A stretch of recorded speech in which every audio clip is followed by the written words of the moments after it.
wafat, kalau menjelang ajalnya, ketika sudah mau pergi ke dunia ini, matilah bahasa kita. Mereka akan menyesal. Kenapa dia menyesal? Dia berkata kepada Allah, ya Allah, balikkan aku ya Allah. Ini ya Allah, emas sebesar dunia. Emas Pak, sebesar dunia. Jangankan emas sebesar dunia, emas sebesar masjid ini nyarinya udah banyak.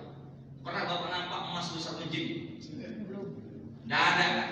Tapi angan-angan manusia itu seolah-olah berkata kepada Allah seperti ya Allah ini emas sebesar dunia. Itu bacalah. Aku minta secercah. Secercah itu kalau air itu begini kan Pak. Meletik ngomong Jawa itu meletik aneh ini. Nah, apa ini? Gini, percikan. Banyak apa sih itu? Sikit. Begitu mahalnya imannya sekecil itu dibandingkan emas sebesar dunia ini, nggak ada apa-apanya emas di dunia ini. Begitu ngerinya lah harganya itu. Tapi orang nggak mau merasakannya itu. Jadi manisnya iman itu ketika kapan? Ketika masih sehat seperti ini sebenarnya. Kalau sudah mati ya Allah, mana itu Pak nilainya itu lagi. Harta yang ada di dunia kita itu. Maka Allah kasih kesempatan, maka dibuka pintu selebar-lebarnya surga ini. Pintu surga ini sangat luar biasa kepada kita. Ini dia. Ya. Maka memahami makna setan dibelenggu, pintu surga dibuka, pintu neraka ditutup, itu kan ada dua pandangan. Baik itu secara hakiki maupun majazi. Hakiki itu apa saja? Secara hakiki memang setan diikat. Pintu surga dibuka betul-betul oleh Allah dan neraka ditutup digembok lah ibaratnya. Nah kalau secara majasnya ini seperti apa Ustaz? Ibaratkan singa. Kalau orang pikiran singa itu apa? Oh hewan buas, suka mangsa. Tapi secara majasnya singa itu bisa dipakai untuk apa? Manusia. Oh singa deh itu pemimpin yang hebat. Kan gitu ya. Bisa jadi setan itu secara majasnya tidak diikat, tapi peranannya itu menggodanya itu udah nggak ada lagi. Contoh begini Pak. Kenapa ada orang di bulan Ramadan ini tak puasa, kemudian apa lagi tak tarawih, masih cenderung maksiat? Ibaratkan ada seorang istri dengan suaminya selama ini pejabat, nah gitu.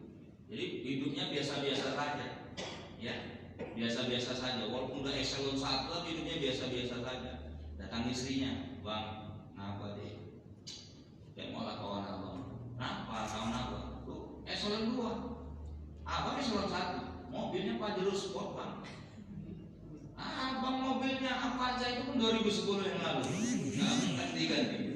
Kalau udahlah deh, biar dia kan dia. Udah kawan aja sama dia katanya. Enggak gitu, Bang. Abang manfaatkanlah jabatan abang ini. Masukkan anak abang juga PNS. Macam kan biasa kita kayak gitu kan. Kan itu.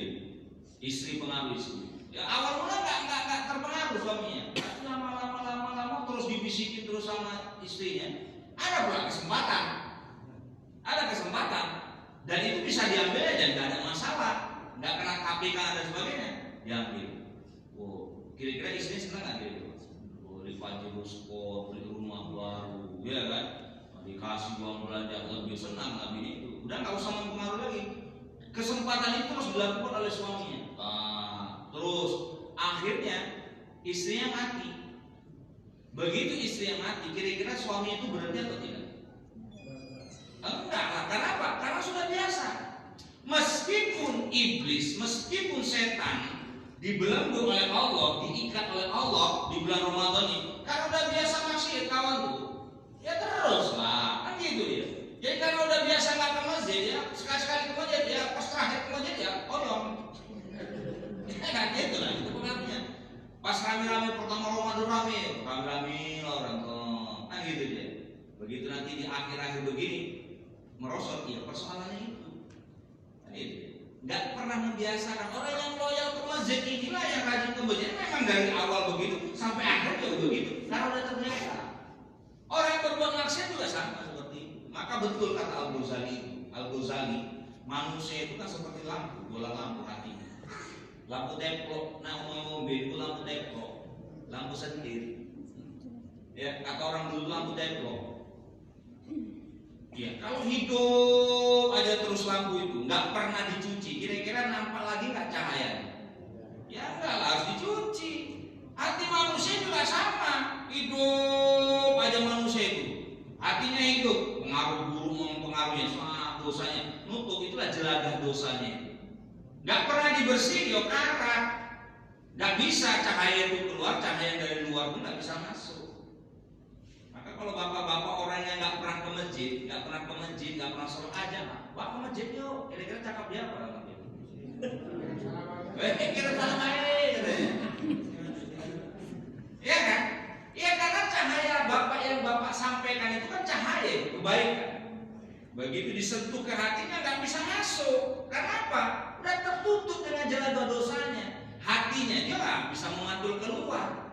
Tapi kalau orang yang biasa ke masjid, rajin ke masjid, Bapak aja lah, Bapak ingatkan. Dia ke masjid, ayo lihat cepat ya. Begitulah bedanya Pak. Orang yang beriman dan tidak beriman. Maka apa bedanya muslimin, muslimat, mukminin dan mukminat? Nah, muslimin, muslimat itu secara umum. Kalau orang yang lebih dalamnya lagi, muslimin, muslimat itu apa? Orang yang menjalankan syariat Islam hanya sebatas rukun Islam. Itu dia. Orang muslimin dan orang Islam yang menjalankan syariat Islam sebatas rukun Islam. Tapi orang mukmin, orang yang menjalankan syariat Islam, yaitu melaksanakan rukun Islam dan menggabungkan rukun Islamnya dengan rukun imannya. Itu dia, itu mukmin.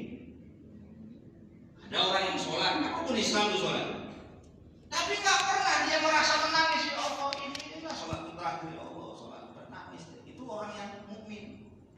Nah kalau orang Muslim sholat juga ya, tapi nggak membekas, nggak melaksanakan rukun imannya, nggak yakin dia kepada Allah, hanya sekedar batas melaksanakan sholat. Maka bedanya Pak, orang yang beriman dengan tidak berimannya itu tadi, orang Muslim dan Muslimah tadi akan dibedakan. Bedanya apa? Waktu wafatnya. Nanti menjelang wafat, orang mukmin itu, kita yang menggabungkan antara rukun Islam dan rukun iman itu, nanti dibentangkan oleh Allah, dinampakkan surga itu. Maka orang mukmin dan mukminat itu kalau mati tersenyum, karena apa? Melihat surga. Tapi kalau muslimin biasa saja, nggak senyum, ya biasa aja lah, mati orang biasa. Tapi kalau orang yang mukmin betul-betul, itu akan tersenyum. Karena apa? Ditunjukkan surga namanya. Cepat ya cepat. Dan orang mukmin nanti begitu di dalam alam barzakh, dia memohon kepada Allah, ya Allah cepatkanlah kiamat, cepatlah kiamat. Karena ditunjukkan surganya terus. Nah itu bedanya di situ. Ya kan bersyukurlah kita kan kalau sebagai orang mukmin, kelasnya itu akan berbeda. Maka doanya Allahumma firil muslimin wal muslimat wal mu'minin wal mu'minat, kan ada doanya kan? Ya beda lah. Kenapa Allah mengajarkan kita seperti Rasul mengajarkan seperti itu? Ya karena beda dia kualitas dan kelasnya. Masa mau disamakan? Kan gitu. Nah itu dia Bapak. Nah nih, maka maknanya itu secara majaznya itu, begitulah gambaran yang Allah berikan kepada kita. Nah, Bapak Ibu yang dimuliakan oleh Allah Subhanahu wa taala. Maka bulan Ramadan ini salah satunya adalah diturunkannya Quran. Syahrul Ramadan alladzi unzila fihi. Ya karena untuk membersihkan hati manusia. Obat hati salah satunya apa? Nih, ya kan? Membaca Quran. Maka syahrul Ramadan alladzi unzila fihi Quran. Perbanyaklah kita membaca Quran di bulan Ramadan ini. Gitu. Banyak hati manusia, sifat-sifat manusia ini. Maka inilah salah satu dibentangkan oleh Allah Subhanahu wa taala, bulan Ramadan, bulan turunnya Quran. Maka Bapak Ibu yang dimuliakan oleh Allah, kenapa predikat manusia ketika menjalankan Ramadan ini takwa? Karena ujungnya la'alakum takut kan? Iman itu ujungnya kok takwa Ustaz. Coba kita bahas pelan-pelan. Coba begini. Kalau Bapak Ibu tahu pokok padi, pohon padi. Di sini kan ada, di Sukodono ada pohon padi. Ada kan? Nah, pohon padi. Kalau padi berbuah, masih berbuah di pokok, namanya pokok padi atau buah padi. Lah kalau sudah dipanen, namanya apa lagi? Sudah turun dia dari pohonnya. Gabah. Namanya gabah. Bapak Ibu, kalau gabah itu dipanen, jadi gabah, kemudian langsung ditimbang, mahal apa murah? Murah jawabannya, kan harganya paling 4.000, tahu berapa lah. Bagaimana supaya gabah itu naik kelas? Enggak lah, sebelum jadi beras, dijemur dulu, dipanasin, kalau orang bilang kan dijemur. Ya sama seperti kita Bapak Ibu. Kita ini kan manusia yang doib, manusia yang memang banyak salahnya, lahir dari setetes air yang sangat hina. Kan kita itu, betul nggak? Orang yang harganya nggak ada harganya kita ini, kan begitu. Nah Allah kepengen kita naik kelas. Nah kan gitu dia. Bagaimana caranya? Inilah Ramadan. Maka Ramadan artinya apa? Panas. Arti Ramadan artinya apa? Kan panas dibilang para ulama kan. Maka kalau kita mau naik kelas ya dijemur lah. Di mana? Di Ramadan. Nah, gitu dia bahasanya. Jadi kalau kita mau naik kelas masuk Ramadan. Maka dulu Bapak Ibu, ini mohon maaf. Dalam sebuah hadits qudsi, Nabi Musa dan umat-umat dahulu itu kepingin jadi umat yang pertama. Apa dibilang Musa? Musa kan bisa ngomong sama Allah. Ya Allah, kalau aku nggak bisa jadi nabi di akhir zaman, itu dibilang. Kalau aku nggak bisa menjadi nabi di akhir zaman, tolong ya Allah, jadikanlah aku umat di akhir zaman. Itu kata Musa. Karena kepengen kayak kita Pak, kemuliaan Ramadan ini nggak main-main gitu. Itulah salah satu yang diinginkan oleh Musa. Gitu. Nah, udah dijemur, udah. Setelah dijemur, dimasukkan mana? Mesin penggilingan. Mesin penggilingan itulah namanya bulan Ramadan. Ya, disitulah ada tadarus Quran yang saya sebut tadi, tilawah Quran. Disitulah ada namanya qiyamul Ramadan, ada siyamul Ramadan, ada sedekah, takzil, ada zakat, betul? Itu mesinnya. Disitulah mesinnya.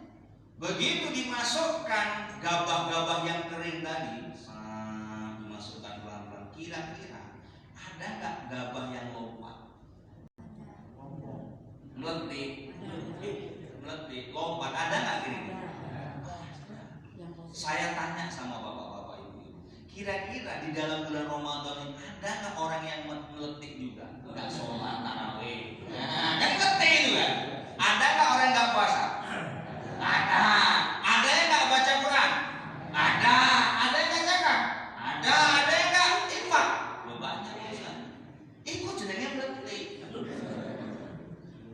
Ya iyalah, udah ada Ramadan mesinnya, disuruh masuk, kan masuk gitu. Udah dimasukkan oleh Allah, dipaksa masuk kita ini. Mau tidak mau masuk mesin, meletik dia, lompat dia. Kan gitu dia, nggak mau ngerjakan mesin itu, nggak mau masuk dia. Nah, begitu keluar dari mesin warnanya apa Pak? Nggak boleh putih, jadi apa? Kenapa?